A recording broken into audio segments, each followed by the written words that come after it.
જય માતાજી, રામ રામ ડાયર. અને આપણે જવાનું છે આપણે BMW ને સર્વિસમાં મેકવું. આપણે પહોંચી ગયા શોરૂમે, આપણે BMW ને મેક દીધી સર્વિસમાં. આપણે BMW ને બાય બાય કરી નીકળી ગયા. ત્યાં આવતા અમે તુલસીમાં આઈસ્ક્રીમ ખાવા. શાબાશ બેટા. હવે જવાનું છે અમારે રખડવા. ફાઇનલી આપણી BMW સર્વિસ થઈ ગઈ હતી. પછી અમે નીકળી ગયા અમારી BMW લઈને. હવે ત્યાં હું પહોંચી ગયો ત્રિલોકભાઈ પાસે ને કલ્પેશભાઈ પાસે. હવે અમારે જવાનું લાખ્યાણી. अरे कहना क्या चाहते हो?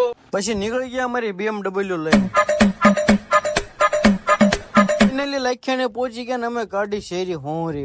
ફાઇનલી રામદેવ પીર મહારાજના મંદિરે પહોંચી ગયા ને અહીંયા મળી ગયા કાનાભાઈ. અમે બધા રામદેવ પીર મહારાજના દર્શન કરી લીધા. તમે પણ દર્શન કરી લેજો. જય રામદેવ પીર લખતા રહેજો કમેન્ટ. પછી થઈ ગયું તું અંધારું અને અમે નીકળી ગયા. પછી રામદેવ પીરના દર્શન કરીને બોટાદ તરફ. પછી લાઠીદળ આવી ગયું ને અમે ઉભા રહી ગયા ઉમૈયામાં નાસ્તો કરવા. 10-15 મણ ભજીયા મગાવી લીધા ને હારે મંચુરિયન મગાવી લીધું બધા. ये बड़ी अच्छी बात कही आप. ગરમ ગરમ ભજીયા ખાધા બધા. પછી હવે કે ઠંડુ કરવું છે અમે આવતા આઈસ્ક્રીમ ખાવા. 10 વાટકી ખાઈ ગયા. मजा आया. જય માતાજી, રામ રામ ડાયર. ને મળવી કાલના વ્લોગ.